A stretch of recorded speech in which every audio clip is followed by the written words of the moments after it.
I don't think I have. I think once I make a commitment to either produce or direct, I pretty much keep that promise to myself. And in the sense of producing, I have a kind of obligation to the production company that I promise to, work on the film.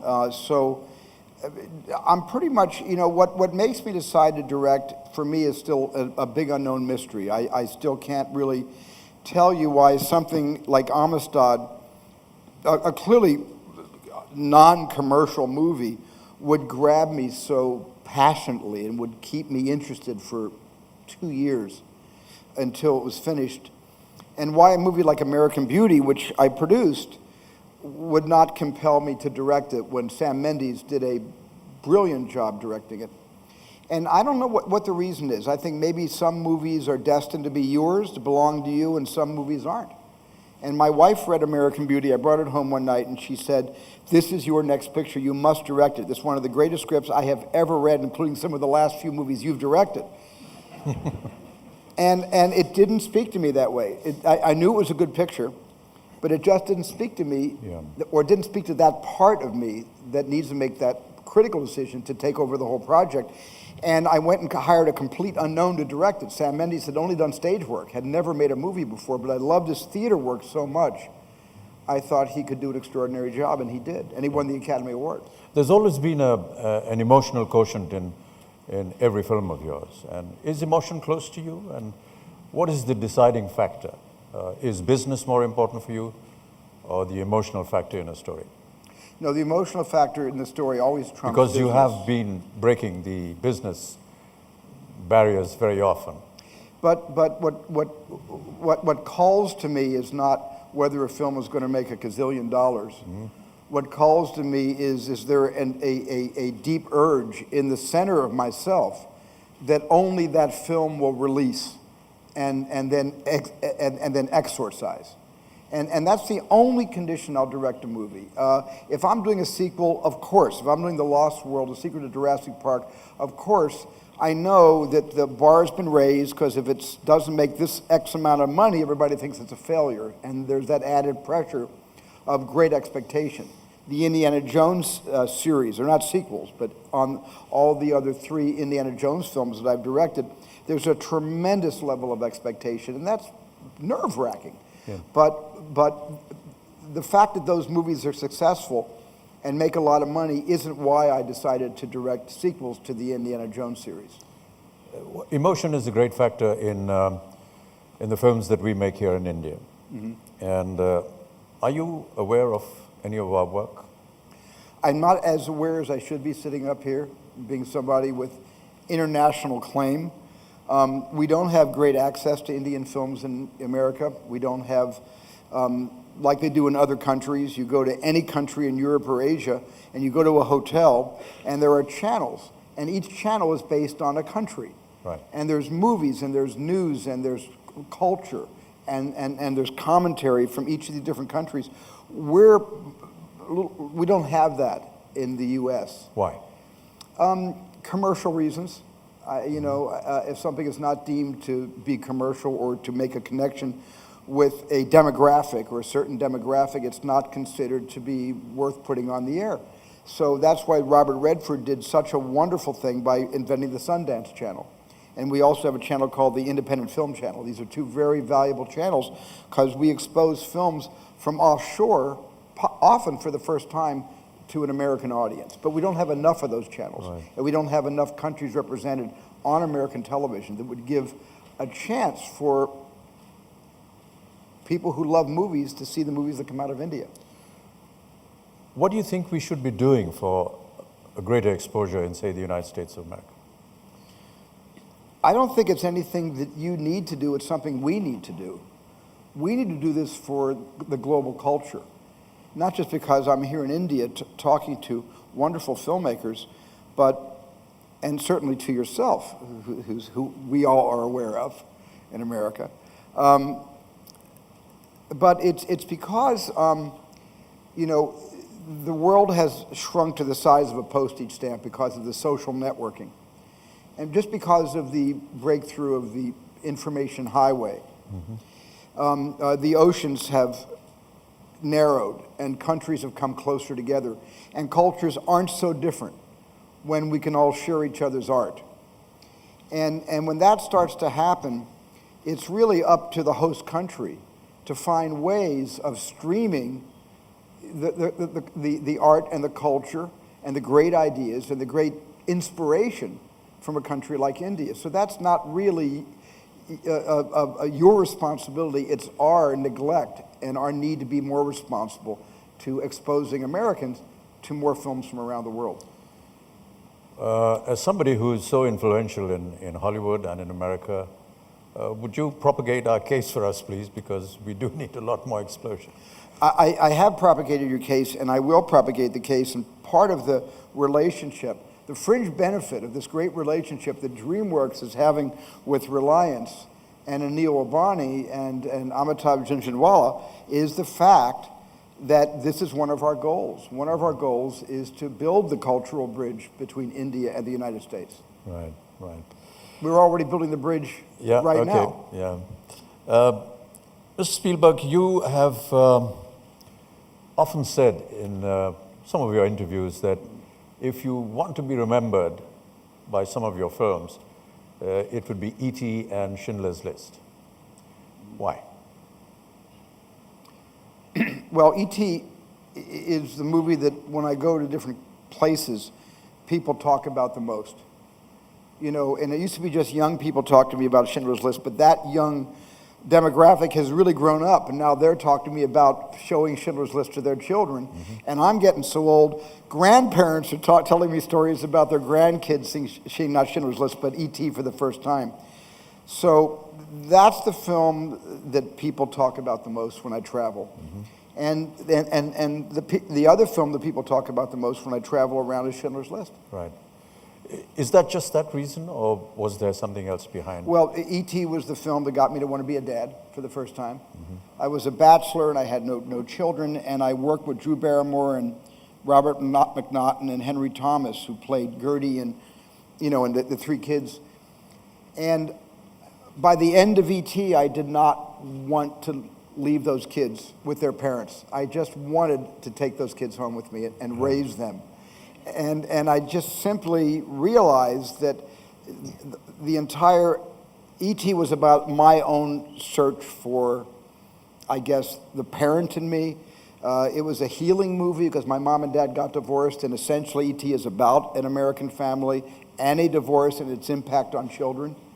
And I was working on a script about an American divorce when I got the idea to do the alien being stranded on Earth, and I combined both concepts. So in a sense, that movie was, at that time, in 1982, the most personal thing I had ever done, and it led 3 years later to my having my first child. Right. You have many children now, I have grandchildren. seven now, and 3 grandchildren. Wow. Yeah. Do they see your films? They do. They don't like all of them. Because there's we used to joke about this when I was growing up. In the 60s, we used to scream at anybody over 30 years old that there was a generation gap and you don't understand us. And my kids are now throwing that right back at me. Yeah.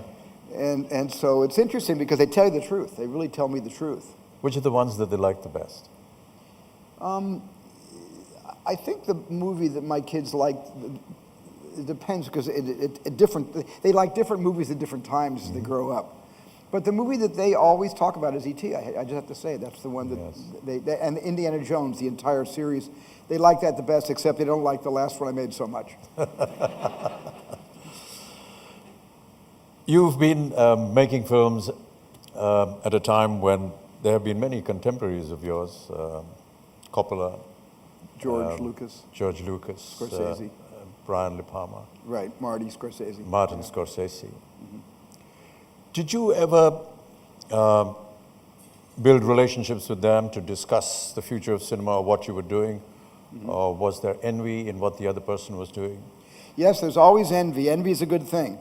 You can't rise to any great height without not just envy, but it's because envy might be the wrong word. It's more jealousy and ambition and wanting to do better than those guys. And they all felt that way. We all felt that way about each other. But in trying to inspire each other and outdo each other, we worked together and collaborated with each other to make our films better. My movies are better for having Francis, George, and Marty and Brian in my life. And I think some of their films are too. Was there ever a time where you felt that perhaps if you had directed one of the films that you saw of your contemporaries, you would have done a better job? No, I really don't think so. I mean, nobody but George could have done Star Wars. Nobody. Well, I but was just going to ask you that. Well, would you have done a Star Wars? No. I would never have done them because my space movies are about.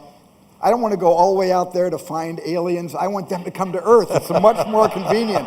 I want them landing in my backyard. I don't want to have to lift a finger.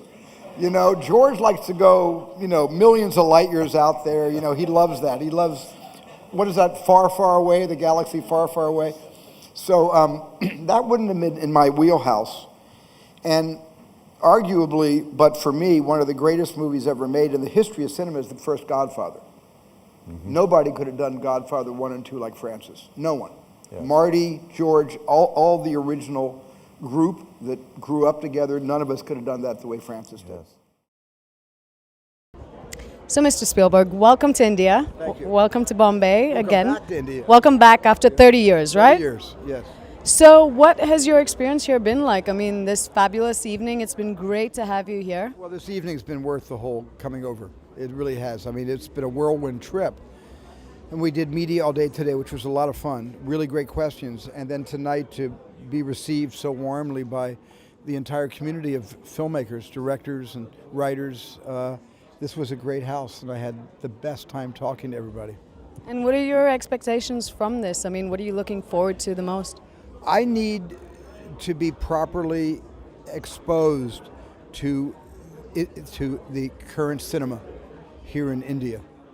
And I need to really be able to do more homework, so to speak, learn who all the filmmakers are, and try to search for multiple genres, not just the one Bollywood kind of style of filmmaking, but personal movies that filmmakers and writers are creating that show different complexions of India, different stories about personal lives, or it doesn't have to be a little quirky small movie. It can be a big adventure film, but something that shows the imprint of the filmmaker's sensibilities, taste, and skill.